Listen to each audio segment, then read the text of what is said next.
And welcome back, ladies and gentlemen. Welcome back to the Near Death Diary podcast. I am your host, Deadeye Two Tongues. And with me, as always, is what's your name again? I was trying. I don't know. I was going to think of something like how can Well, I if say, you forgot it, I certainly don't remember it. how can I say fog gilly backwards? But I should have. I don't know. We need to plan skits for the beginning of these or something. You should just do your homework. I didn't know what you were going to say. Chat, can we get his name backwards? Can we see what that is? Can someone? We have some of our Patreon members on our live right now. If you guys didn't know, we have a Patreon. It's Deadeye Two Tongues 740, and you could get some behind the scenes views, like some of our lovely Patreons right now. Some of our lovely patrons who are getting the inside scoop. They're pretty much just watching all of the ups that Cody's going to edit out. Shit, did I cuss within the first 30 seconds? I don't know. It's probably been more than 30 seconds. So many rules. Ask me again, because some people have been posting it now. Just put a beep over it. What's my name backwards? I don't know. Why that would be Yilgoof Goff. Yeah. Yilgoff. Yilligoff. With me, as always, is Yilligoff. Fogly. The Destroyer. Why does that sound like a very intimidating? That needs to be something like a character. The name of like a world ender and, a great Dungeons and Dragons, run through. But yeah, hi, welcome back to the Near Death Diary podcast. It's me and Cody. What's up? How's it going, guys? So we got 2 stories tonight. 2 stories because we're going to be extra busy this week. All right, I'm just running my hands over these stories, and I can feel they're giving me some vibes. They giving you vibes? Yes. What vibes? Spooky vibes. Ooh, I love when they're spooky. It's almost like we do a spooky podcast. If you are new here, you know how you can help us out here on the podcast. You can go over, you can hit that like, subscribe, and notification bell and buttons, because that's really, really going to help. And we are quickly building a presence here. I think we're almost up to 6,000 followers, and that is awesome. Thanks to people like you sharing our content, liking, subscribing, doing all of the things you can do to help us at home. Also, the lovely people on Patreon who get behind us and support us financially, allowing us to go do trips like we're doing this upcoming weekend. Cody. Oh, yes. Fog Gilly, give them the rundown. We will be going to Oktoberfest. In the group of vagina. Yeah. We started a vampire hunting organization that all of our Tier 3 members on Patreon are honorary members of. Cody, do you want to give them the... Right, it is the Vampire Analysis Group for Investigations into Nocturnal Affairs. The acronym is vagina, and we think that sounds real tough. Yeah. Yeah. Mm-hmm. Yeah, Taking it to the streets. Absolutely. Just going to hammer the doors down of these nocturnal beasts of the night. Watch, they're just like super chill. Like we find them, they're all like really nice. They're like they're like vegan. They like drink like blood replacement stuff. Like, oh god, like that would be just the thing. You want me to bite you? You want eternal life? Sure, man. Hell yeah. Any downsides to that? Nah. Don't stress it. You just can't go outside anymore. Like, okay, that's whatever. But yeah, we're going to take our vampire organization group Vagina to Oktoberfest, and we're going to get to the bottom. We're going to figure out where these creatures of legend are staying, and see if any of them are creeping amongst the people, just sucking people left and right out there. And Cody and I have made a pledge that we're going to step up, and we're going to put ourselves in that medium. We're going to put ourselves in between these beasts and you, the viewers. Yeah. And we're going to take the sucking for y'all. You can suck these in vaginas instead. Absolutely. Well, have fun trying. We're well equipped. We we bite back. You know what I mean? I'm just like trying to think of all the vagina puns I can. Vagina dentata. Yeah, trying. And then, also this weekend, we will be going to the Mothman Festival Yes, in Point Pleasant, West Virginia, which takes place Saturday and Sunday. We we do a little more investigating down there and research. Yep. Are we going back to the TNT district? Is that what you want to do? Or We do a little bit of both. Yeah. A little bit of everything. Yeah, Like a Mothman pancake. I mean, we could in fact go there again with the new microphones we have that are noise canceling, because we would be able to get and the wildlife has died back. You know, there's Hopefully. yeah. Well, I mean, go outside right now. Do you hear peepers and bullfrogs and Yes. katydids? But like deafeningly loud? No. Oh, it's like 80 No, something you're- degrees again. Fool. No. I think that we would have a better chance picking up on any sort of audio anomaly, like now. You know what I mean? That's just my opinion. You know, Cody is the brains of the entire operation. As a matter What? of fact, I'm not even real. I'm What? just a puppet. Like, you know, Cody has his hand up my. So you're the what was that? The golem, or is that what was the other thing? Yeah, it was a golem that we were talking about, like Yeah. in the Bokers episode. Yeah. What episode was that? We're gonna put that right here. Yeah, something. If you want to know what the hell we're talking about, Cody is going to put that right here. Episode blah. We're gonna put that right there. There's a lot of talk of whether or not what was his name? Do you remember? Does anyone in chat remember? What was his name? The Embrace. Yeah. The ghost that hugged Clint. No. Start with a C. Timmy. Timmy. I wish it was Timmy. Fuck Timmy. Yeah. God, what was his name? Can't remember. Clarence? Cletus? It was something short, wasn't it? Something. Yeah. Anyway, there was a lot of there was a lot of like talking, you know, as whether or not he was a golem or a golem, zombie? and it just turned out that he was pretty much Just a mute. dude. Oh yeah, he had mute medical and, condition. and he had a medical condition. That's like the second time that we were like, oh, Whoops, the days. yikes! Our bad for making assumptions, but they were actually pretty cool about it. You know, Didn't she say that she had them watch the episode? I think so. Yeah. Well, I mean, we're not cursed. At least I don't think. Are we? I don't know. I might be. There's a lot of weird stuff that happens like, to me. Every time a spirit box or something is handed to me, it just like screams, and it's like kind of terrifying. But maybe I just got cursed. Like, I don't know. That makes sense. You know. If you guys are a frequent visitor here, you know that on Fridays we do a shirt giveaway to the highest super chatter. And this month, this is the design that will be going on the t-shirt. There will only be 6 of them made. One for me, one for Cody, and then one for the 4 people who take that W home on Fridays. There will only be 6 people total who have that shirt. A little piece of history, because we all know this podcast is going to blow up. It's doing great. We're moving forward always. And I think someday these shirts, they'll be like a little piece of the history and the lore of the Near Death Diary podcast. But if you are trying to have your story heard on the Near Death Diary podcast, well, here's how you can do that. You can go hit the like and subscribe button, turn on your notifications. That is an absolute must, so you never miss a download. And you can write to us at hellfirehollerpodcast@gmail.com. We're going to put that right here at the bottom of the screen. You can write in, you can give your testimony of either a near-death experience that you had, maybe a time that your life flashed before your eyes, or a encounter that you've had with something spooky, otherworldly, interdimensional, subterraneous.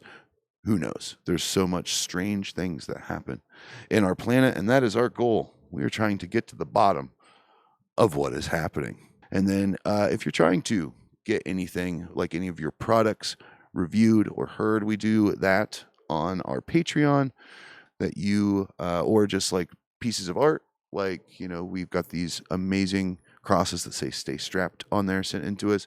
We have this amazing Mothman crochet here in the back. We have some skulls that people have added to our set. If you have just things that you want to adorn, or maybe relics of protection or anything like that, just don't send us anything cursed. We've got enough. We've got enough of that. Okay. But if you're trying to have your products or something reviewed or seen, we would like to amplify your voice, because we know what it's like to be a small business trying to prevail against all odds in a world designed to keep us down. So you can go ahead and write in either letters or send said items or your wares to this right here. P.O. Box 264, Gloucester, Glouster, Gloucester, Ohio 45732. You can write in right there and send your packages in and have them featured over here on our YouTube channel, the Near Death Diary podcast. I believe, was that? Nope, too early. Too early. Started. Absolutely not. Any hoodle. I even burned.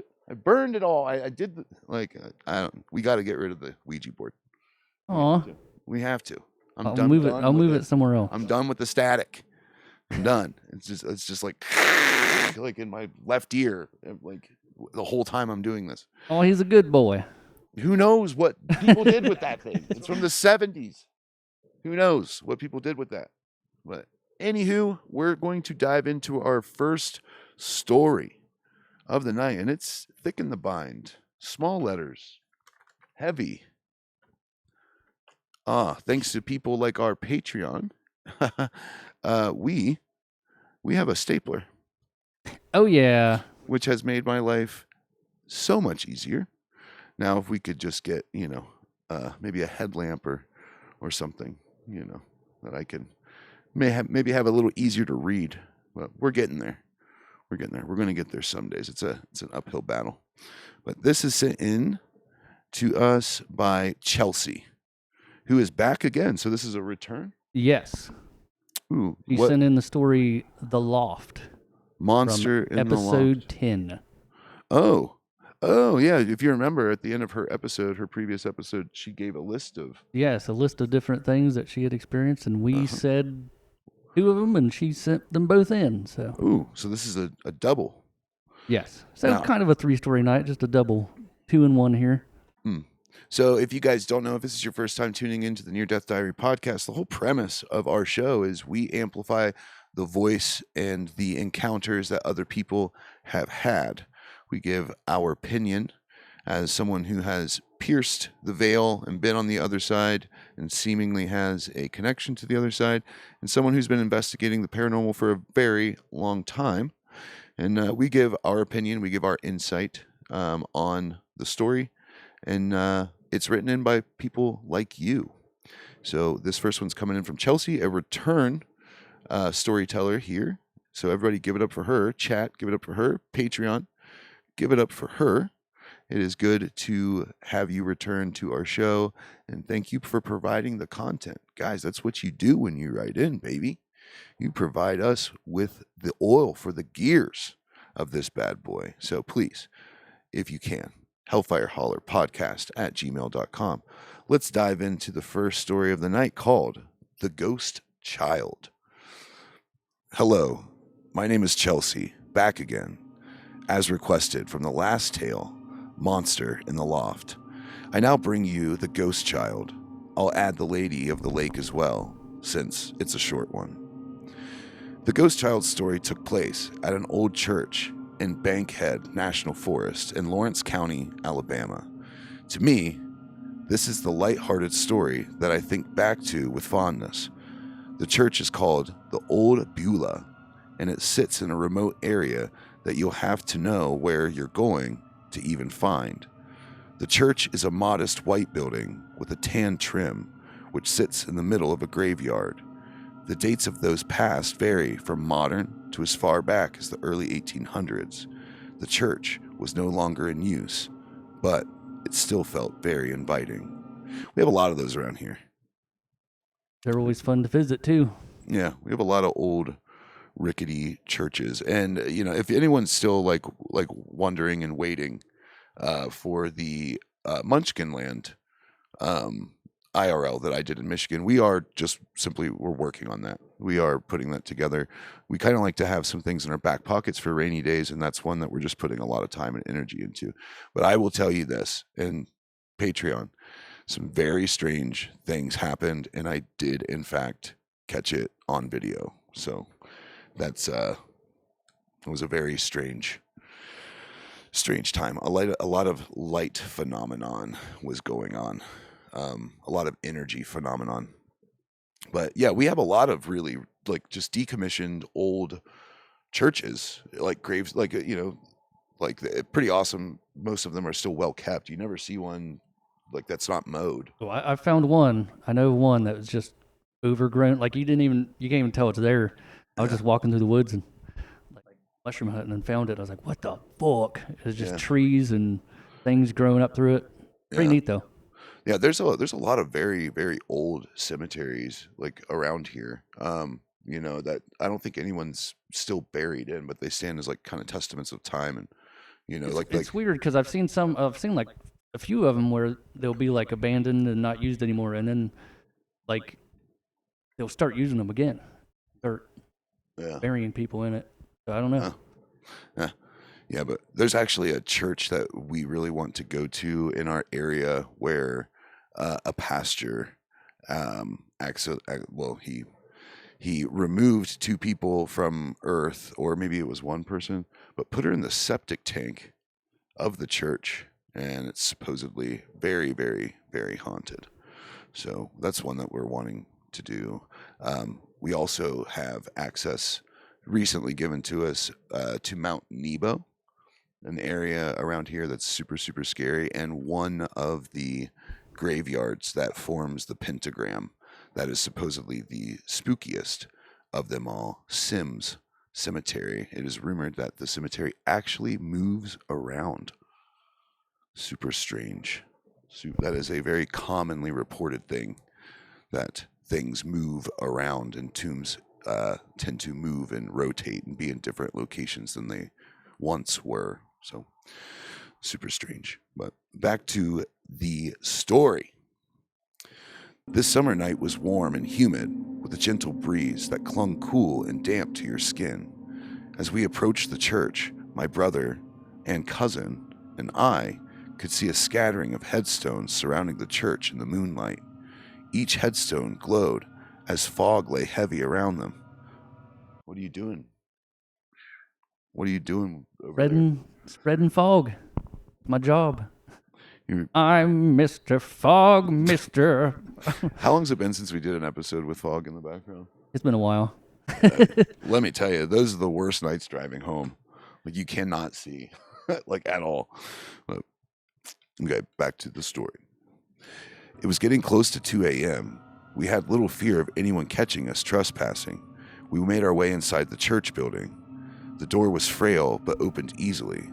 The church consisted only of one small room, 2 rows of pews to each side of the center aisle. The paint was peeling, a few tattered pillows on the pews, and much of the wood was in despair. It was beautiful, even its age, abandonment, and decay. The small room had a slight echo with our footfalls, but felt stagnant and musty. The floors were concrete and smooth. I love when they paint like just a really vivid picture. Yeah. You're doing great, Chelsea. Everyone give it up for Chelsea so far. An important detail is that the floors were perfectly level, no slant towards the front of the church, down the aisle. Why do I feel like that is going to have a significant... I feel like something's going to come rolling. Like something. like if it... Thinking child, child, like, yeah, what's spooky? Like, it would make no sense if something was sitting stationary and just started rolling. I think. That's what I think. So, is this the Chelsea? Are you in here right now on Patreon? Is that you? Yes, it is. Hey, Chelsea. How are you? Thank you for writing in. We love you very much. I tend to give a vibe on places immediately upon arriving. Though there was the rush of exploring a new location, making my heart pound. This church had a very serene feeling, possibly the calm and peace remaining from its years as a house of worship. Nothing felt sinister about this place. I placed myself near the front of the room alone. Each of us chose a different spot away from each other to sit in silence. The only light was from the moon shining through the dusty old windows.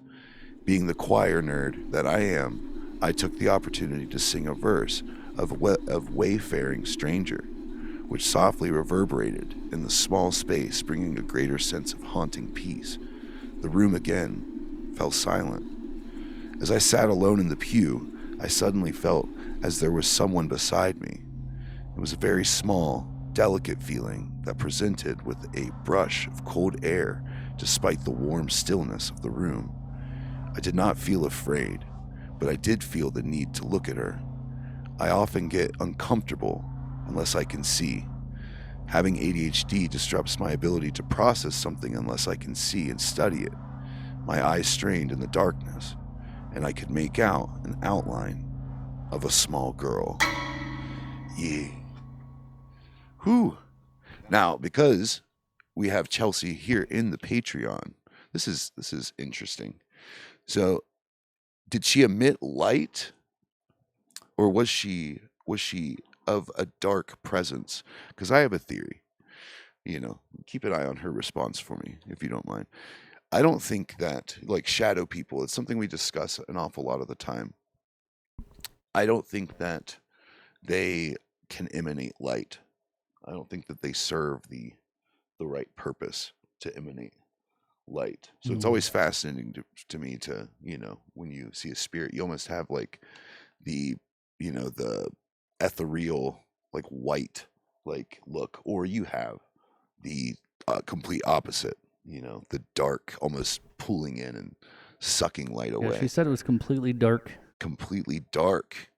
So that's great. Some inside knowledge. You guys can join us on Patreon, and you'll be able to see, because we are live chatting right now with our lovely real time patrons, and they are getting a inside look and scoop. And Chelsea says that it was completely dark. I didn't get shadow people vibe, but she was definitely dark. So that's interesting and amazing to have the insight, Chelsea. Thanks for tuning in. My eyes strained in the darkness, and I could make out the outline of a small girl, maybe around the age of 6. She had pigtails and a soft face, but that's about all I could gather. I stared at her for a moment before feeling something freezing cold on my skin. My hand was resting open in my lap, and it felt as though she had placed her little hand in mine. We sat there for a moment, sharing space that felt as though everything else had disappeared, and just as quickly as she had appeared, she was gone. She shared the feeling of sadness, but also of acceptance. The truth of death seemed known to her, and though she was young to have met her end, there was the understanding that she knew her purpose when alive and completed it well, leaving herself to now roam as a gentle ghostly presence to those who would sing her a song. Oh, that almost brings a tear to my eye. That's very humbling. Yeah. Man, that's a whole ass vibe. I wish we would have had more time to like go mess with the school, study that, maybe get some sort of feel for what that baby crying was. Yeah, that was the strangest of phenomenons. In this, I feel like it's genuinely like a child energy, Yeah. like a residual, like, energy kind of stuck, in the in between, kind of like, the echo screen, like I like to always call it. But, that I feel like took on the sound of a child to, I think, either make an attempt at like, hey, who doesn't want to save a baby? Yeah. Which always got us wandering around that school. Like, you would think it would make you turn around and run, but me and Gilly are like, nope. I guess it's in the boiler room in the basement. Like, we better go down there. Like, it's just absolute morons. But we did, and then we'd always hear it somewhere else. But I think it was taking on like an innocent, like kind of like the most innocent of sound to almost like lure, us to it. Like I don't think at any point did I ever stop and consider there's like a ghost baby. It was definitely demonic, you know. It's just it's pretty cool to hear people be able to have that discernment, and she's saying that this gave her like good feeling, gave her good energy, and you know a feeling of acceptance in death, which is beautiful for a child, seeing as they more than likely thought that they were going to grow old. Back to the story. After some time, my brother, cousin, and I met at the center of the room in the aisle. I told them about my experience, to which they somewhat laughed, and they said they hadn't experienced anything other than hearing a dork sing a song in the dark. As we were talking, something at our feet caught our eyes. Here it comes. I knew it. I knew it. I called it. I called it. How many bonus points do I get? That's up to her. Chelsea, how many bonus points do I get for calling it? You got to let me know. Someone said 5. You get 5. Thanks. Thank you, Danielle. Thank you so much. Appreciate it. That was generous of you. You could have said any number, but you gave me 5. Hey, that's fine. Thank you. I'll take it. But here we go. I think this is going to. This is the moment. Yeah. It was a small rubber ball that had appeared from nowhere. None of us had brought a ball with us.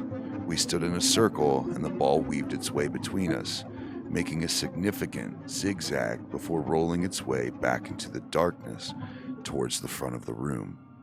With the aisle being completely level, with no breeze, and no one else there, the movement of the ball would have been impossible without some sort of intervention. To me, it was most certainly the ghost child making herself present. I knew it. Level floors. I was like, why is that detail in there? Yeah, that's spooky. That is spooky. And honestly, as much as I would hate seeing this happen, it'd be good for content. We should start bringing things like that, for like our stationary things that investigations. things could move Yeah, and also easily. I've seen people use like service bells, Yeah. ding, or set out I've seen people set out pianos, but I mean, can you imagine the shit that would run down your leg if we were sitting in an abandoned place and we heard something we brought ding out into the darkness? What interesting jobs we've chosen, just scare ourselves completely shitless on a regular basis. But we got to get to the bottom of it. So once we're scared, we run away. But then 10 minutes later, we come back and be like, all right, we're here to communicate. Yeah. Well, we did get some amazing stuff on our Moonville. Like that orb that came and hit you in the ear. Yeah, still don't know. I'm glad I didn't have any lasting ear stuff. Yeah. So that's cool. Yeah, it was strange. And that happened, we didn't get that on camera, but that also happened to me. So I understood exactly what you had gone through. It was like just like an immediate attack on your sense of hearing. It was like wham, and my ear was ringing so bad it was like a grenade had gone off, but it was just in my one ear. I mean, it was crazy. But yeah, we should definitely bring trinkets, little things to see. Yeah, it would help if we do research and figure out. That's why the lantern at the Moonville thing kind of fit really good because of the guy that died with the lantern. So if we do the research and history of these places and then bring an object that would some correlation, and it would be. I just don't want it to be a fuck around and find out. Oh, it's gonna be. It's like yeah, it's going to be. Back to the story. I spook really easily usually, but this experience has been something I've held as a moment where I embrace my sensitivity and my empathy. It showed me that, even in the darkness, I can be a light to those needing refuge. I felt honored to be a soul this child could reach out to. Even though this was years ago, I still think back to it often. Since then, it seems many of things have welcomely entered my life, but also expanded my openness towards those things unseen. More the feeling of them than anything else. There is so much of the spiritual world that gets missed. I've rarely been able to see the paranormal.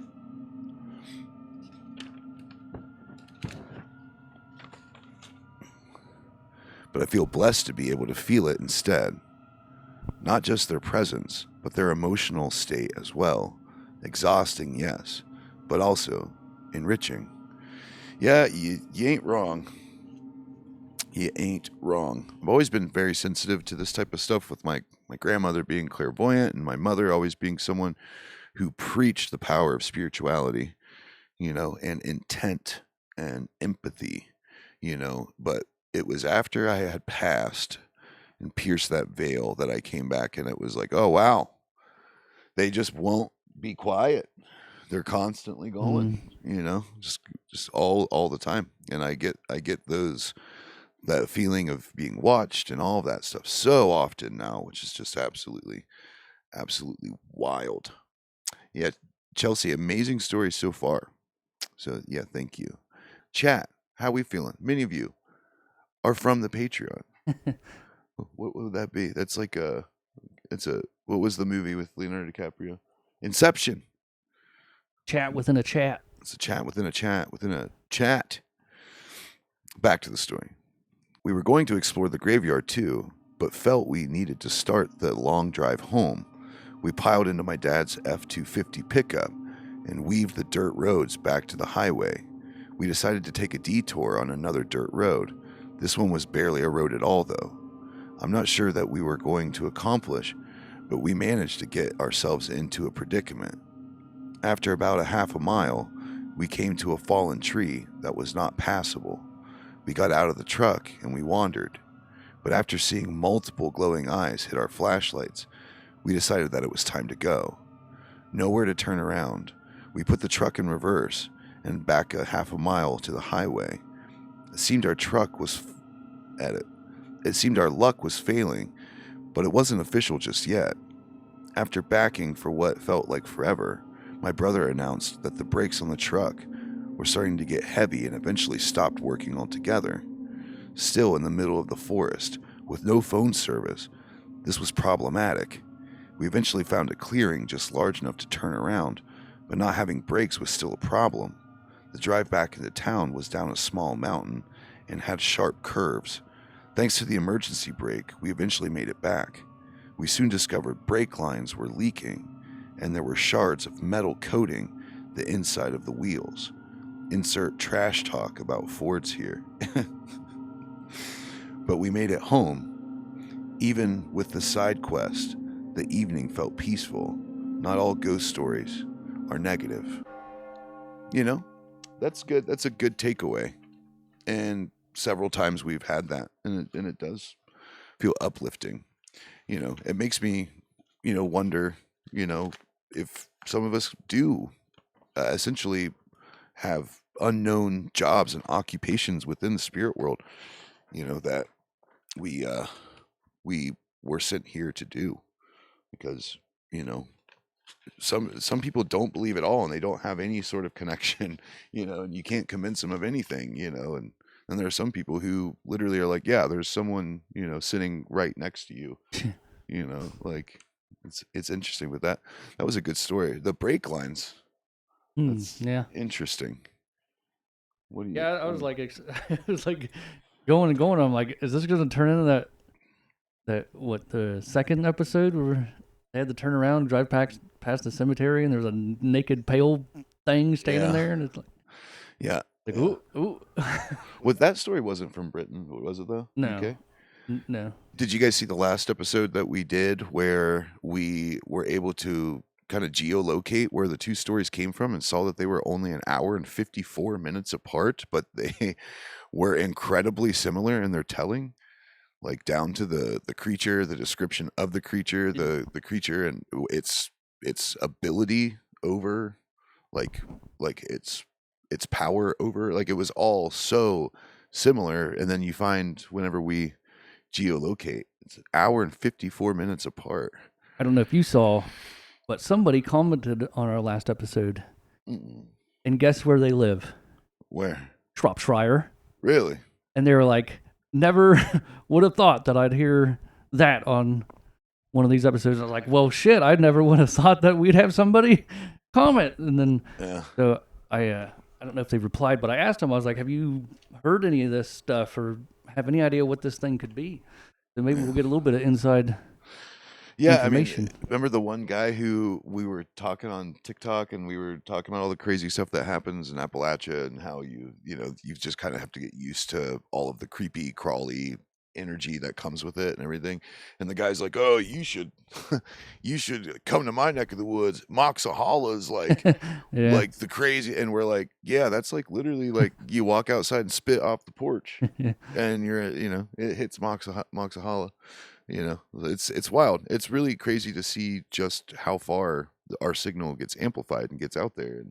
And it's from people just down the road all the way to distant reaches of the of the globe.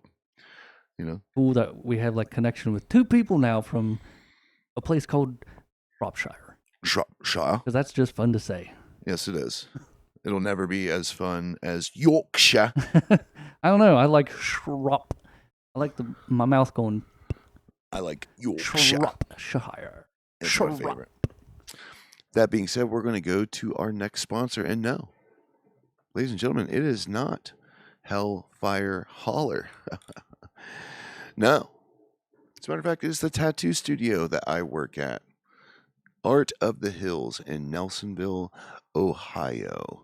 Take it away, Art of the Hills, and thank you for sponsoring our video and our podcast today. Some phenomenal artwork with some phenomenal people. I work in an amazing tattoo studio, private little tattoo studio called Art of the Hills, and it's just a really good time. My boss is a falconer, literally keeping the ancient art of using a falcon to hunt alive. That's one of his big things. And the former apprentice, Miss Chan, she is absolutely amazing coming up. She's got her own unique style in the way she goes about stuff. If you guys are trying to book or you're ever in the Southeast Ohio area, or you're maybe just an hour, 2, 3 away, willing to drive for some great work, we would love to take care of you. And of course, me, Deadeye Two Tongues, I've been tattooing for 20 long years. Got quite a bit of experience underneath my belt, specializing in color work. And doing neo-traditional. That is my stilo. If you guys are interested, hey, how about you go over to our Facebook, Art of the Hills, and go to our Google. Give us a good rating, huh? It's always helpful. It's a way that you can help a small business without costing you a penny. Art of the Hills in Nelsonville, Ohio. Stop by, check out the portfolios, book an appointment. That'd be super awesome. But we have 2 stories from Chelsea. We're going to read the second one here. It looks like it's just a page. It's a shorter one, yeah. Long, titled The Lady of the Lake. And no. This is the one you asked for, right? Yes. No, it's not the shitty M. Night Shyamalan movie. Or is it she just gets Excalibur? That'd be dope. Don't be shitting on M. Night Shyamalan. He does some great stuff. Oh my gosh. Did you see Airbender? Okay, yeah, he did that. I remember The Lady of the Lake came out, and it was, I think it was him being like, well, not all the time. Look, I am in fact a creative man capable of making I like it. Paul Giamatti's a badass. And he made The Lady of the Lake, and it was... It was Lady in the Water, I think. Okay, but I mean, whatever. I think Chelsea just hanging out with Excalibur, and she's like the new king of England, and then we're going to go to Shropshire, we're going to find these creatures, and we're going to murder them with Excalibur. That'd be rad. But it's all coming together. Yeah. But, we're going to do The Lady of the Lake, a story M. Night Shyamalan allegedly ripped off. Hold on. We should have... we've had some comments about having a movie night on Discord. I don't know how we do it, if we all just are watching a movie and talking about it, but we should watch some M. Night Shyamalan movies. Since you haven't seen The Visit, we should watch it sometime. Wait, okay, so the premise of The Visit is what, the 2 kids go and visit their grandparents? Yes. and then you find out that that's not their grandparents, pretty much. Mm. Like You find out a lot I of think I stuff. have seen it, but it didn't resonate. I think I have a grudge against the You just Shyamalan. you listened to too many rumors. What was the happening? It was Mark Wahlberg. Okay, so what drove me crazy about that was cool, right? Okay, so plants do in fact See, communicate there he goes. He just took it to another level. via pheromones, There you go. right? And they do emit defensive compounds. I'd say like there's Are you gonna let me? no. I'm gonna talk about it. No, you're gonna talk. You're talking over me. I'm gonna Like, defend M. Night Shyamalan. You're coming to his defense. I am. You I are am. M. Night Shyamalan, dick rider. So plants do in fact make defensive, like compounds that they push out into the world via pheromones, right? And they can do some pretty amazing things, like they can notify other like species of plants that blight is in the area. It makes them like produce defensive compounds. They can also signal like all sorts of different insects that come, and it's really incredible because that means that things have essentially been woven together in purpose, which is super crazy. And it crosses kingdoms. It goes from the animal kingdom to the plant kingdom, and they have like almost like a designed purpose together. It's absolutely amazing. Problem with that though is like it's like in that movie you have people like running every time the wind kicks in, and it's like, oh, look at them outrunning the wind. Like come on. Well, it's just you don't know where it's at. It's like if you were it's the allergic to stupidest shit. It is the dumbest shit. It's a good ride. Tree murder, like plant murder. Like I would, as a fucking botanist, I will say, I would love a movie that was well done like that. That was trash. It was absolute garbage. Fucking. It was creepy until you found out what was actually going on, and you just had people like, oh, oop, offing themselves out of nowhere. That was creepy stuff. Maybe like how we did that video the other day on TikTok of the tree, like that actually was running around with a knife. That would have been awesome. The trees like become like capable of uprooting and running around. They have machetes and chainsaws, and the wind being the fucking antagonist of the movie. It's like pollen. It's run. like I know you're telling me you can run from the microscopic pollen. No, but what are you gonna do? Just sit there? But I will say, that old lady in that movie, just out there living her life, just huffing it in the wild, like homesteading by herself. Everything's cool out there. She has no idea what's going on. And in the movie they make it like she's all this like cranky old prone and shit, and like you end up being like, ugh, screw her. But then it's like she didn't do anything. She was just out there by herself. And then Marky Mark shows up, and next thing you know, she's got to feed these people and house these people, and then boom, she's getting all taken over by wind and busting her head through windows. She'd have been completely fine, had no idea what was going on. Just out there living off grid. We could watch that on Discord. Let's do an M. Night Shyamalan fucking marathon. Everybody, get your shit together. If you don't have Netflix or whatever, do the 7-day trial because we're going in on it. I want to watch Signs. Now, there's a couple good ones, but I think even that one with the print or the kind of the ending was just boop. Well, oh yeah, okay. So imagine being a sophisticated race of aliens. You have the ability to do either like cosmic travel. You can travel through the cosmos. Awesome. Wow, you learned how to literally navigate at light speed and make your way in between all these different planets and all this shit. Hell yeah, you must have an absolute grasp on the periodic table of elements and time and space continuum. Oh my God, aren't you just brilliant in your escapades across the cosmos, right? How the fuck does a species of alien that intelligent make its way to Earth, and they're like, oh, as long as we don't get wet, we should be fine. The planet rains. It fucking rains.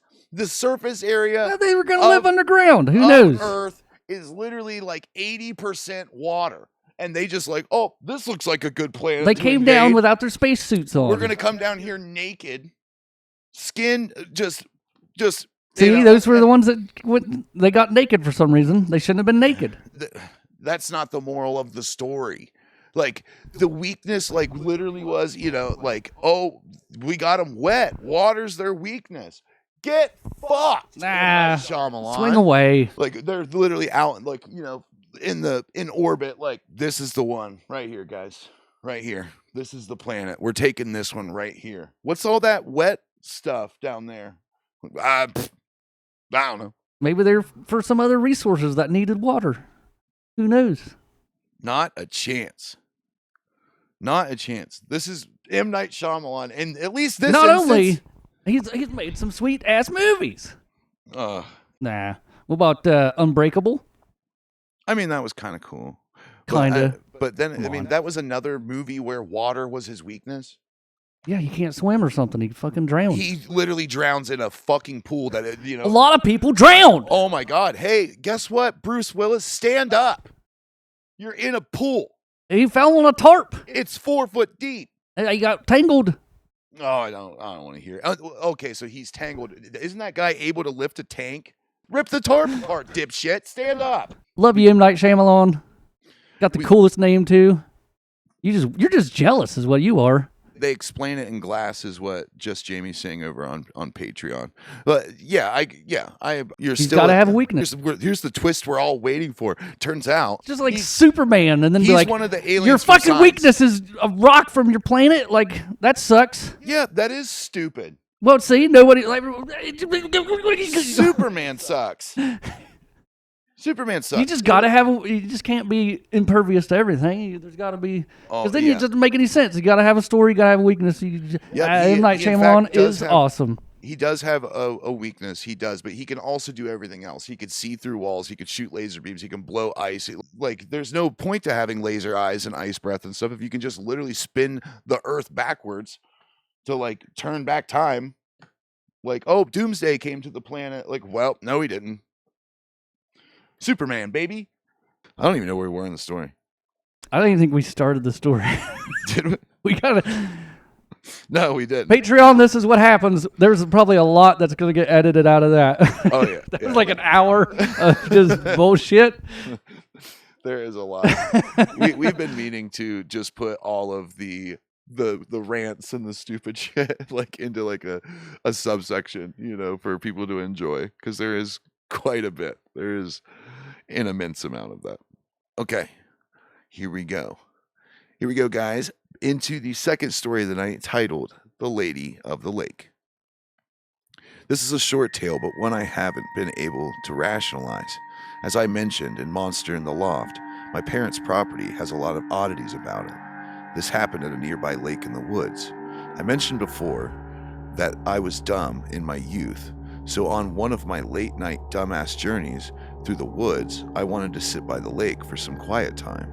I think I was 19 or 20, and in college at this point, so it makes sense that I'd want to relax in nature.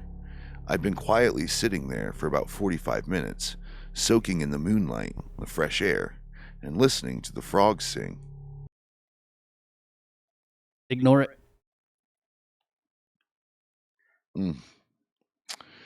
Where was I? Frogs. But then I spotted something on the other side of the lake. This technically wasn't our property, so it could have been one of the neighbors. But I had some big doubts that no matter how crazy our neighbors were, I still didn't think they would be out traipsing through the woods this late. She wore a white dress that dragged the ground, had long black hair, alarmingly haggard, thin, and pale. She was barefoot, and she was standing at the bank staring right at me. I instantly felt nauseous and had a surge of adrenaline take over. I stood up fast but continued to watch her. It suddenly felt wrong that I was there, even though it hadn't been just moments before. She had lifted her long, slender arm and pointed in the direction of my house. Ignoring the fact that this trash bag looking ass hell bitch knew the direction I lived, I took her gesture as a nice invitation to get the fuck out.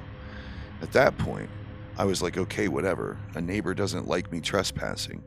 But that's when she suddenly levitated several feet from the ground, momentarily before plunging straight into the lake. The water splashed loudly, and there was no mistaking that the Karen ghost had just swan dived into the snapping turret infested lake.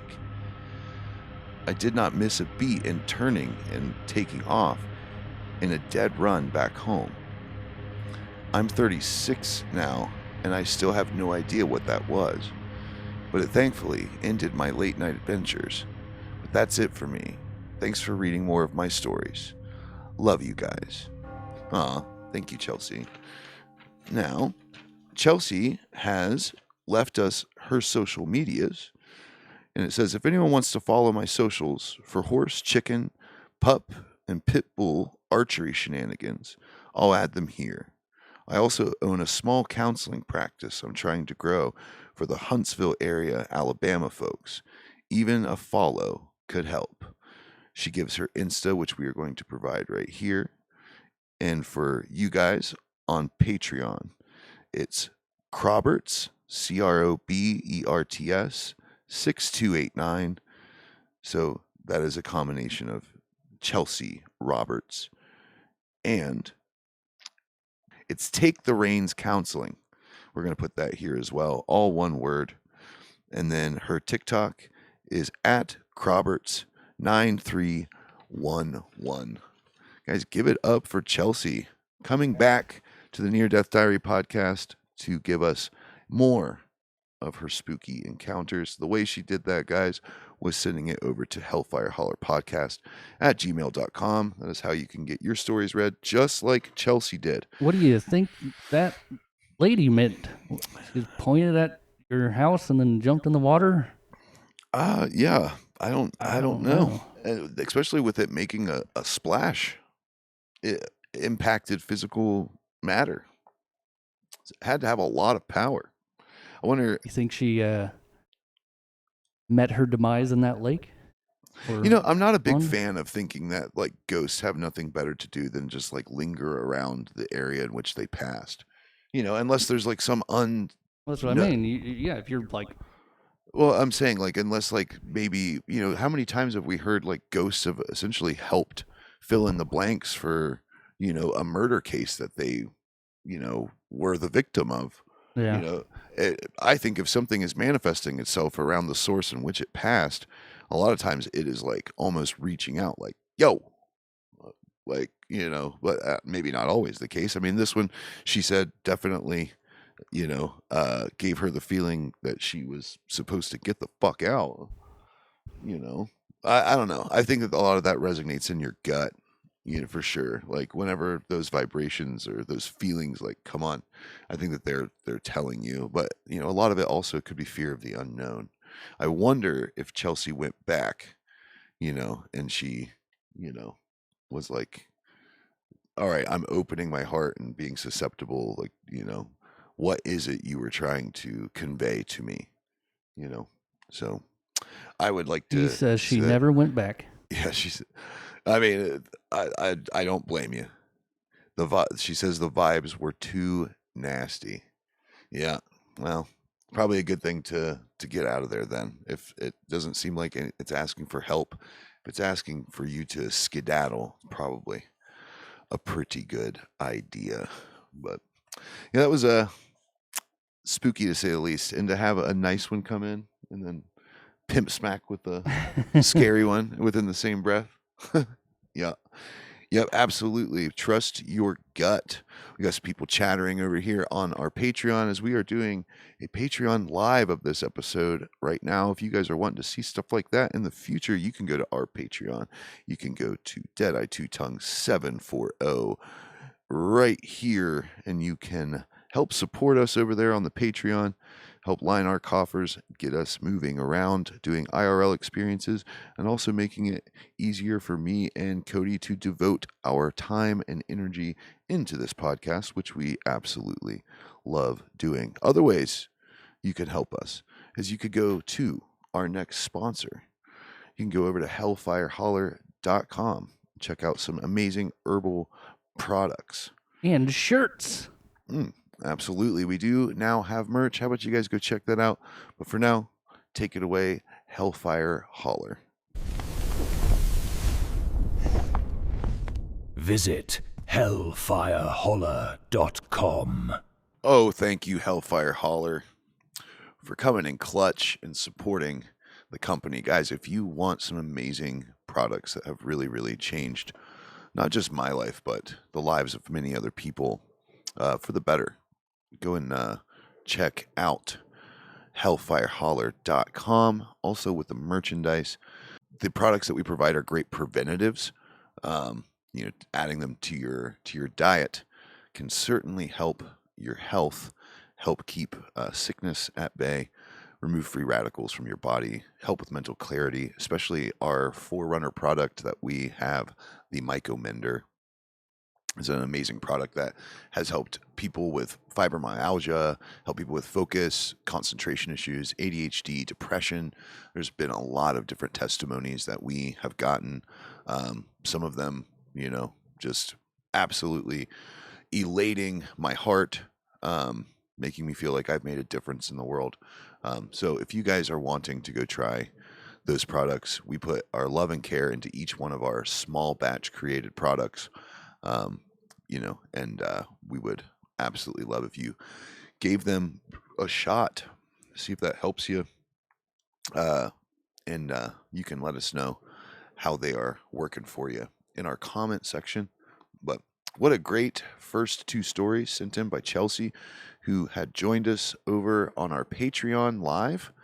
We just ended our Patreon live because we don't want to give away the entire show. But they got a glimpse into the behind the scenes, a lot of the banter and a lot of the chatter that you guys don't see because we edit a lot of it out. But we are working on making compilations of some of the stuff that is edited out because there's a lot of fun banter and stuff that you guys don't really get to hear.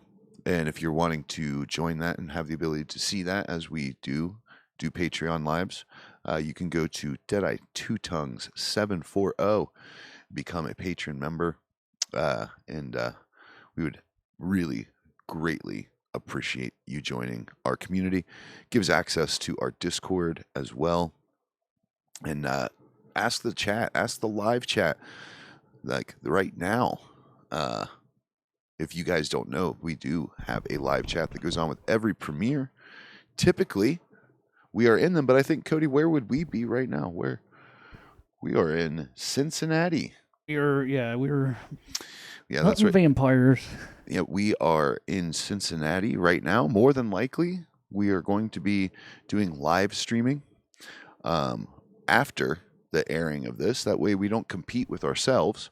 But if you are a Patreon member, you will be able to see us and our shenanigans as we go to see if there is a correspondence with one of the stories told that was on a previous episode, that there is in fact a high presence of seemingly vampire-like activity at the Oktoberfest in Cincinnati, Ohio. So what are the Hellfire Holler Boys doing? Well, we're going to go put ourselves in the fray. We're going to go see if we can't bring any clarity or truth to that story. See if we can't find any vampires lingering around the crowds gathered over at Oktoberfest Cincinnati. And that's where we will be. So this might be the only time that we have not been in a premiere chat. Maybe we are, maybe we're not. At least one of us will probably be stopping in. Unless they get us. Unless our gooses are cooked. Yeah, we get bit and just in chat. Hey everybody, come to Oktoberfest. Yeah, right.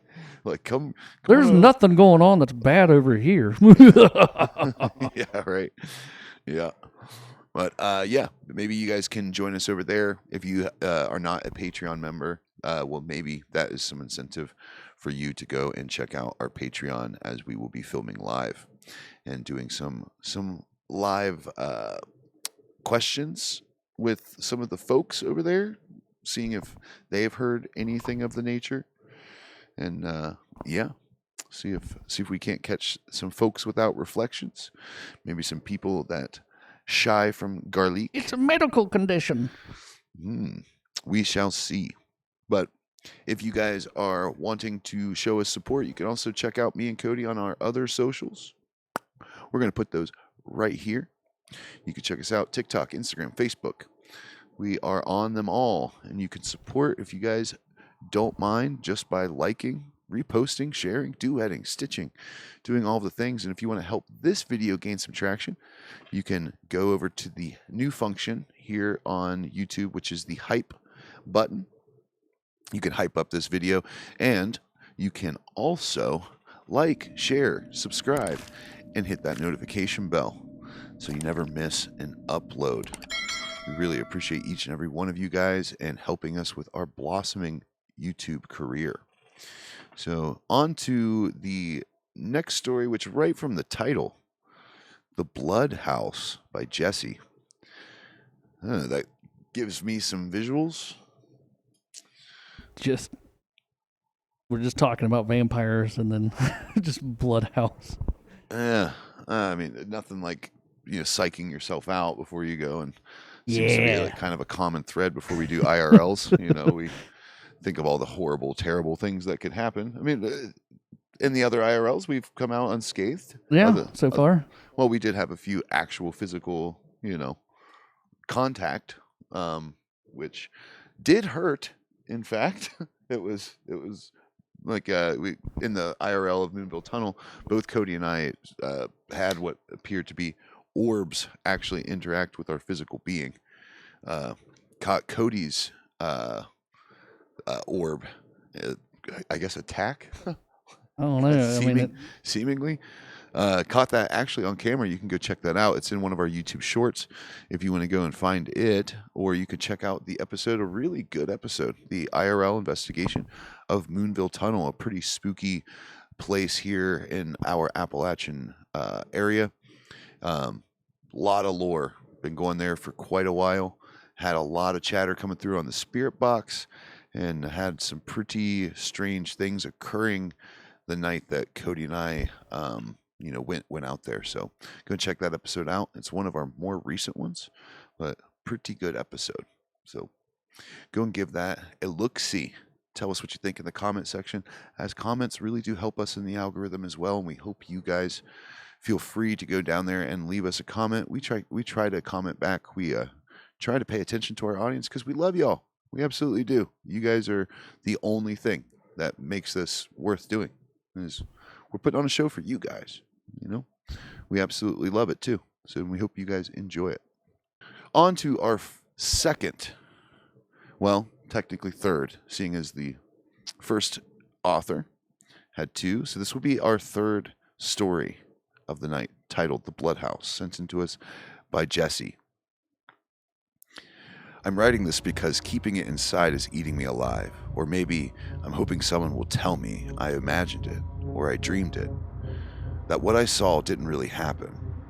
But I need to put this down. Maybe then I can stop thinking about it every time I close my eyes. Off to a good start.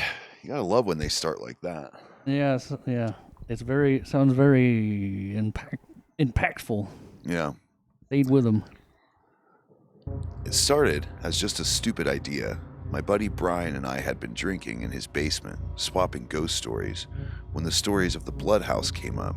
Everyone in town knew, 20 years ago, a guy shot his wife and kid upstairs before turning the gun on himself. The place had been boarded up since, but the floorboards were supposedly still stained with blood. Every once in a while, someone would break in, tag the walls, or leave empty beer bottles behind. People say they saw lights inside or heard crying. I never bought into it, though. Brian said, "We should go tonight, bring the board." God damn it.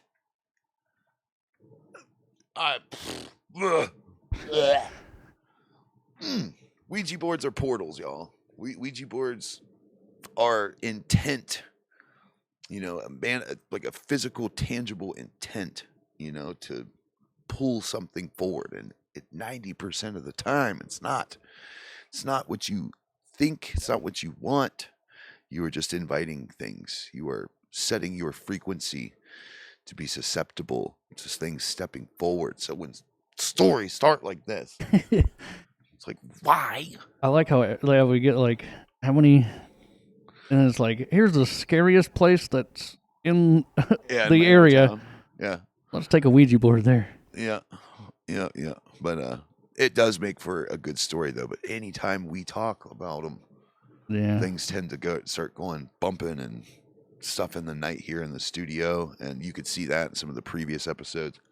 Actual knocking, things seemingly moving around, and yeah, just from mentioning it. So, you know, and I also have told stories of one of my encounters with one that actually set the trajectory of my entire life into a different paranormal path. So, we should bring the board. He meant the Ouija board. I don't even remember where we got it. Probably a thrift shop. But it had been sitting in his closet for months, just waiting for the right night. I laughed it off. But deep down, I wanted to see what would happen. I wanted to prove to myself that it was all just stories. So later that night, we made our way to the house. The house was bigger than I expected. 3 stories, its windows black, jagged from years of vandalism. The front door was sealed with rotting plywood, but the broken windows were very easy to climb through.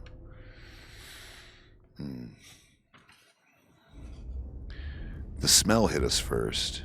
Mildew, wet wood, and something sour underneath. My stomach turned, but Brian was already moving ahead. "We gotta go upstairs," he said. "That's where it happened." Yeah. Gilly's just I don't like. stank facing over there. Yeah, I mean, that's where it happened. Like, come on. Don't. That's a little much.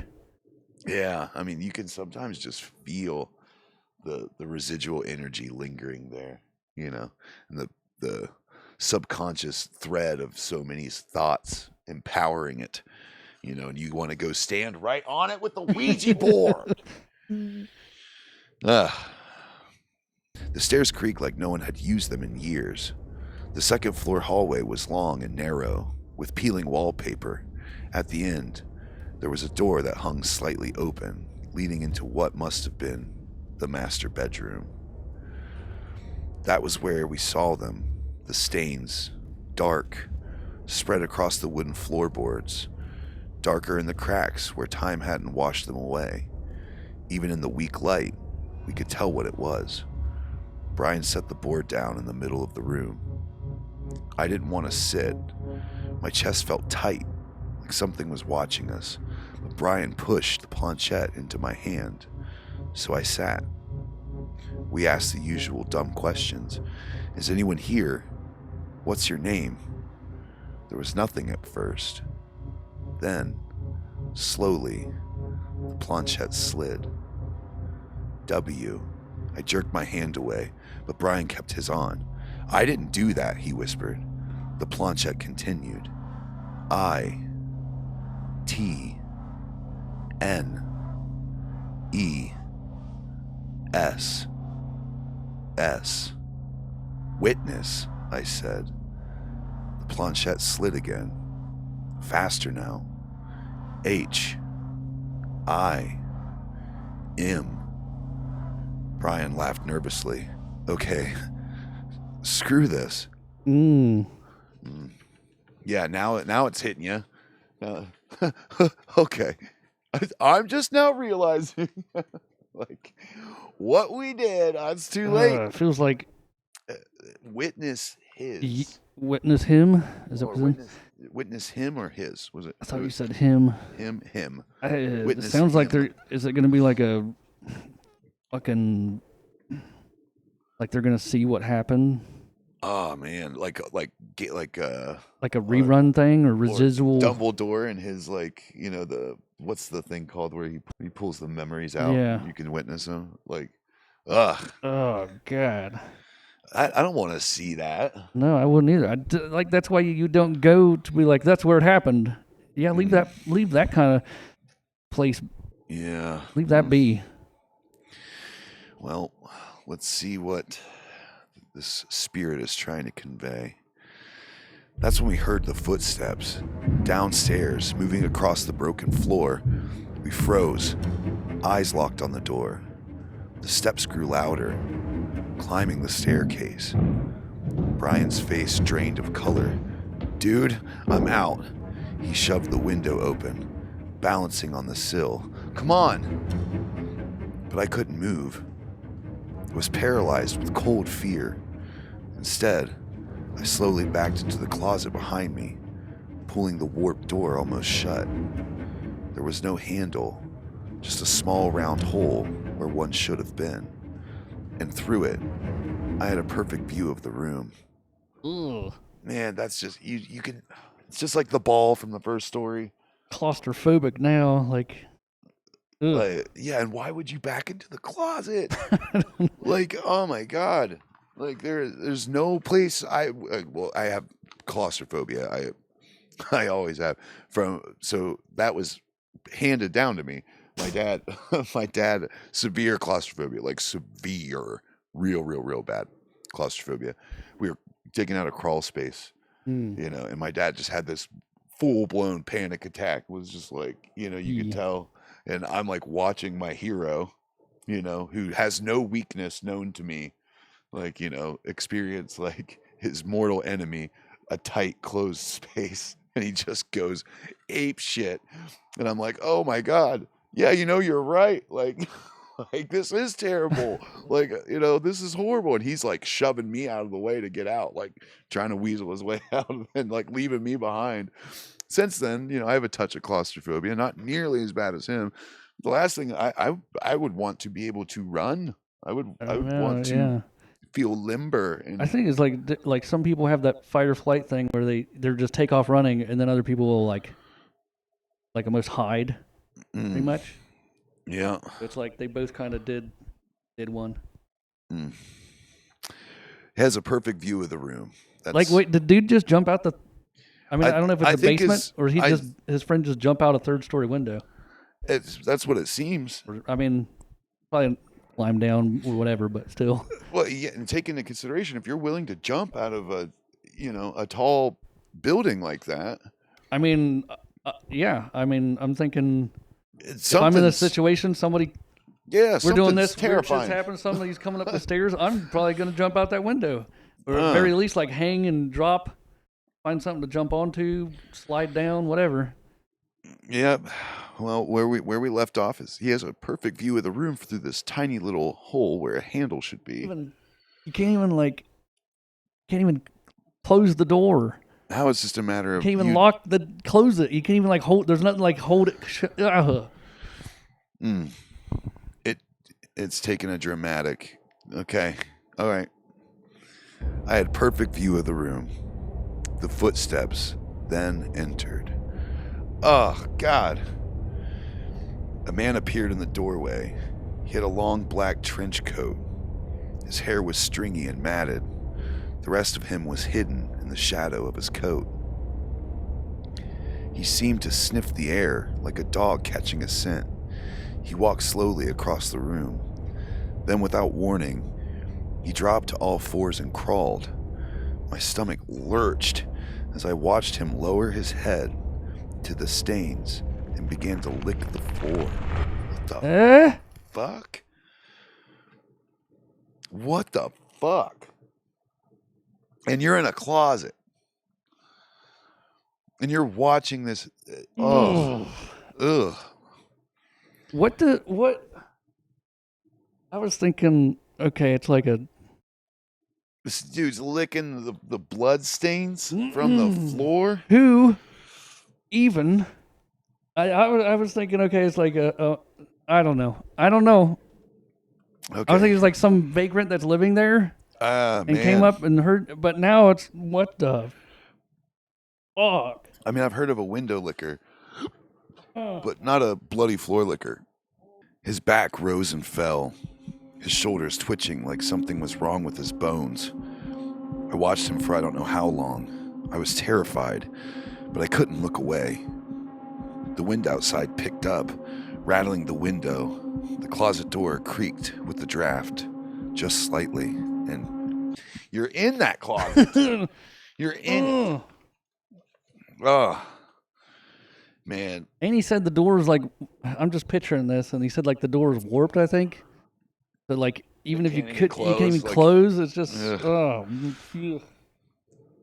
Oh, God. The man froze.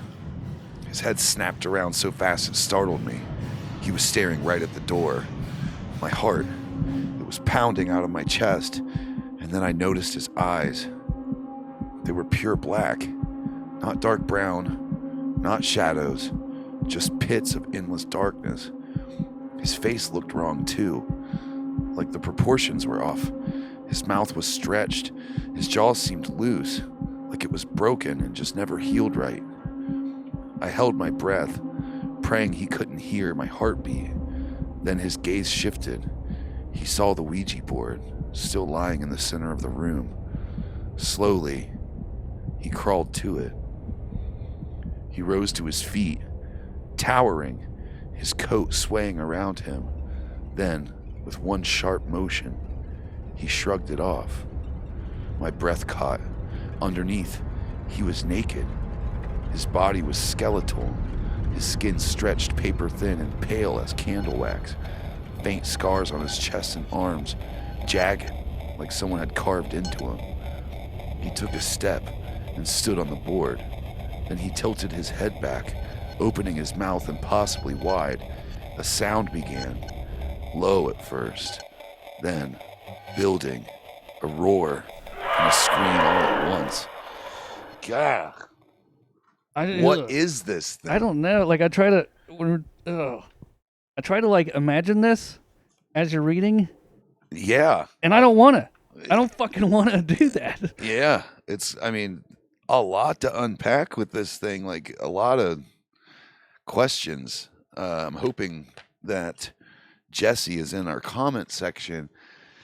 I am so I don't know what to think. I think I got it nailed down to like what it might be, and then like it jumps to something or does something that's like what the fuck. Yeah, I mean, if you're just tuning in, if you've never came with us on one of our nights around the internet campfire, I'm reading this for the first time. Cody Fog Gilly skims the stories just to make sure that they're appropriate for air. So we don't waste our time. Of course, nothing would get through our reading of it, but he's just as kind of baffled as I am right now. Get a lot of strange stories with strange entities, strange beings, but this one. No, when I skimmed it, I saw like Blood House. They took a Ouija board there. It's like, this one's gonna be good. I didn't. I don't even know where this is going. The visual that this is. Why are you licking the floor? Yeah, and like the standing in the middle of so whatever it is, at least knows of the power held within one of these boards. And it appears to be capitalizing off of it, and that would also mean that it knows that you're there. It knows that something's changed. Hey, this wasn't here before. I don't like it. And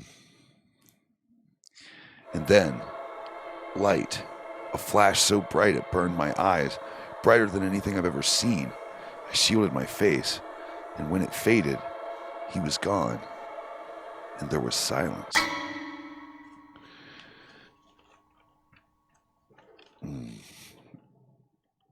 I waited. I don't know how long, maybe 20 minutes. Finally, trembling, I creaked the door open. The room was empty. The stains and the Ouija board just there like nothing happened. My ears rang with the silence. I should have ran, but the board was still there. I don't know why I reached for it. Maybe some part of me thought it would explain everything. I crouched down and I touched the board. And then, blackness. Next thing I remembered, I opened my eyes. It was dawn. I was lying in the forest, naked. My clothes were all gone. My hands felt wet and sticky. Oh, God. You poor bastard. Oh, dude. I mean, I've had some nights where I've had a little, too much hooch and woke up like, oh, why am I naked? Where am I at? Like, why is everyone mad at me? But this is like a whole different level. Ooh. Waking up in the forest at dawn, hands wet and sticky. I'm just going to assume. I haven't read, but it's called the Blood House. But this poor guy, man. Oh, and how are you gonna explain walking out of the woods buck naked? Yeah. This ends in his arrest. It's like, okay. My hands felt wet and sticky. When I looked down, there was blood. It was covering my fingers, underneath my nails. My face felt wet too. I wiped my arm across my mouth. More blood. I don't know how I got there. I don't know what or whose blood it was. I made it back to my house, sneaking into my bathroom before anyone woke up. I scrubbed myself raw in the shower. I told Brian, Brian, let's talk, bud. Well, he had the right idea, I guess. I mean, like, Okay, so that's scary, seeing as we are paranormal he investigators did try to get like, come on, dude. And I'm then just now awaiting like a Ugh. time of some shit like this happening to me, and the next day when I'm calling you, I'm like, where were you? Well, you had the wrong idea. I tried to get you to bail. You didn't bail. Sorry. I was trapped in a closet. Like where was that stay strapped energy? Like I expected you to stay strapped and blast him out that keyhole or whatever he's looking through. I woke up naked in the forest, covered in blood. like you need to be a better friend. Ugh. Brian, bud. I mean, I get it, being terrified, but I mean, he came in when there was just footsteps. This guy in the closet, like, really went through it. Like, man. All right, let's see about Brian. I told Brian I left out the way we came, and nothing happened. I never told him about the man I saw or how I woke up in the forest. I never went back to the house. I've started going to church regularly. I was never the religious type, but the moment I stepped inside, the weight lifted. Just a little. For a little while I can breathe easier. Still, this question gnaws at me. What happened between the blackness and the dawn? And who or what was the man in the coat? This has been hard to write down. I've seen other people say that it has helped them by sharing, and I hope it helps me too. I wish I could go back and never enter that house and just live my life normally again. I mean, that's traumatic, man. I don't know what the. So. Ooh. Yeah. What did happen? I don't know. It's like everything that was going on as it's going, and I'm like, okay, I'm getting a feel for what might be happening, and then it takes a fucking twist. Right. Well, not just like, also consider this: if someone, because this is the Blood House, the lore of it is that it's been boarded up and shut since this traumatic event happened, in which a man offed his family and then himself, and then you, upon visiting, essentially end up yourself covered in blood, waking up naked in the forest. It makes you wonder, did you have like a Amityville horror situation? Was there a spirit that dove into drove that to happen in the first place? Yeah, and like, honestly, the way he describes this thing is it's clothed, its body scarred, hair greasy, skin stretched and pale, very much so malnourished looking. Is this thing physically in our realm? Is it a spirit? Like, I'm wondering if it was some sort of spirit thing that they brought out with the Ouija board, because then it went and stood on the Ouija board, and then might have went back. That's because I'm thinking that like when it disappeared.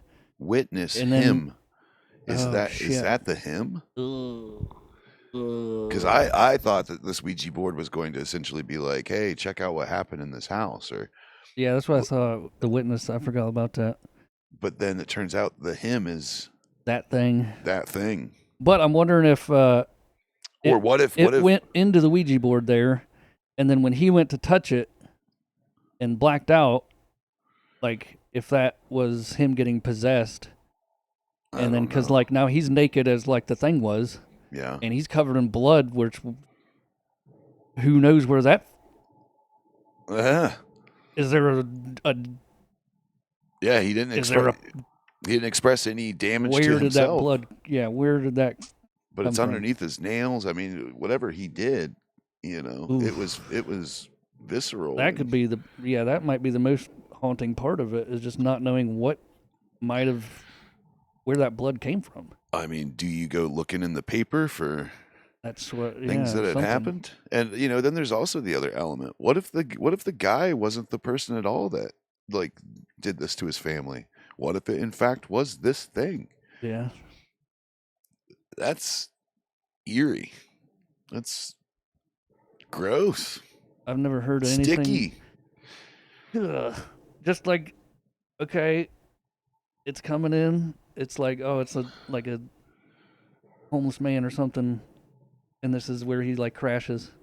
Nope, he's gonna get on all fours and start licking the floor. Mm. Is at that point is that when you? I think that right there is when I try to bail as fast as I can. Like Yeah, I mean, what bolt out of that. Brian definitely had the right idea, but I can see being paralyzed in fear to the point to where your Something. reaction mechanism kicks in and it's freeze. You're lucky. Can you imagine if he didn't make it into the closet? Just stand there. What would this thing have done? Oh, I don't really want to know. I don't. Yeah, that's worse than oily boilies. That's worse than a puck wedgie. It's worse than a lot of things. That is one of the nastiest, like most twisted. Why is he licking the floor? What was it? Yeah. I don't know. There's so many questions. It's so Trench freaking coat weird. too. Came in with the trench coat, raggedy, And that was it, torn up. Yeah, apparently. I mean, because first I'm thinking this person is like, a vagrant just living in the house. Like maybe lived in the basement, heard some people up there messing around. Yeah. Came up. That's what I thought. But I think witness him. And I mean, even that's kind of spooky. Bumping Yeah. into. I feel Don't like know he what's going was to happen. summoned and rather enjoyed the I think the bloodlust. something like that. And I think he got possessed and then did something. Who Got blood from knows? somewhere. But this obviously traumatized old Jesse. Jesse, if you are in the comment section, chat. We should probably show some love to Jesse, because man, that's got to be a hefty therapy bill that you got there, man. Because I don't think I would ever be able to recover for something like that. Yeah, so I'm trying to think of like put your mind at ease and like maybe you were just so. I would be closing that Ouija board. I would be hitting that paunchette on honestly, goodbye real quick. Possibly just burn that house down. Yeah. Make sure nobody's around or in there, and Yeah, a lot of dark residual energy in that house. And I am now convinced that what took place in that house with the family had to have been as a result of some force that licks their blood from the floor. I mean, ugh. What a good story. One of the most grotesque out of them all. And let's all pray that he didn't do anything that was harmful to anyone else. Waking up with fresh blood. Let's just hope, for just human sake, that maybe you got your hands on a wood creature and you actually ate it. You didn't do it in vain or something. Maybe did you wake up with a full belly? just played with some roadkill for a bit. Yeah. But yeah, it's what a sticky situation you got yourself in there, Jesse. But what a great story, made for a good story. And much like Jesse wrote in, you guys can write in too. You can write into the Near Death Diary podcast by sending us an email over at hellfirehollerpodcast@gmail.com. That's where we will take your stories. And the shorter stories we'll be putting on our Patreon, which is right here, Deadeye Two Tongues 740. You can support us there and get stories that we don't read here on the Near Death Diary podcast. And you can also, much like tonight, hear our first story in a Patreon premiere, and that happens live. Speaking of which, if you're watching this right now, you might be able to catch us doing a live IRL investigation over in Cincinnati, Ohio at Oktoberfest. We will be going there, seeing if there's any validity to a story previously sent in to us about a presence of vampires in Cincinnati, and a rather spooky story that this was derived from as well. You can go check that out. It is this episode right here. Once you go give that a look-see, it was a pretty fascinating read, very fast-paced and exhilarating, to say the least. But yeah, what did you guys think of the stories tonight? Let us know in the comment section. Chat, what did you think? And tonight's super chatter, you're going to need to get at us, for you are the winner of our limited press. It will be in black, but you are the winner of our limited press Near Death Diary shirt. You have here on the front. This is also a great way to support your Hellfire Holler boys by showing people your shirt, and when they say, hey, what is that? That's a neat shirt. You can say, well, it's my favorite podcast, the Near Death Diary podcast. That's what it is. So Help see, us. now that could backfire, because I saw somebody comment that they were going to buy some merch, but then you said that people would talk to them, and they said they don't want that. Oh, well, that is within your free will. You don't have to speak. Let the shirt do the speaking for you, but it does help us get our name out there. And so does hyping this podcast, this episode up. You guys can use the hype feature to help amplify this video getting out there. That is super appreciated. You can also hit the like, subscribe, share button, and also turn them notifications on so you do not miss an upload. So we appreciate you guys coming to join us around the internet campfire tonight on episode 23. Bam. Bam. We've been just slugging away making these episodes for you guys. We hope that you go through our entire podcast and just binge watch each one of them. Let us know which one your favorite is, and help support us by giving it a like and a subscribe. You can also go follow us on our other socials right here. Everything from Instagram, TikTok, and Facebook. You could do the same thing there. Like, repost, share. That really, really helps us grow as creators and gives us the means to do this on a regular basis and still be able to afford groceries at the end of the day. So, Cody, any closing statements, my friend? I'm just still lost in the thoughts of what the fuck. Floor licking. I'm just going to be thinking about that for a while. Yeah. And what the hell? I had to have been something involving the Ouija board that had been conjured. And then, so I think it was a conjure something and then a possession after.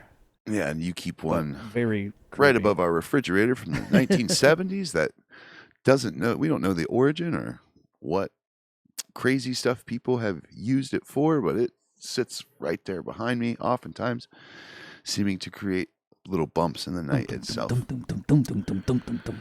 But that's how we roll, because we keep it spooky.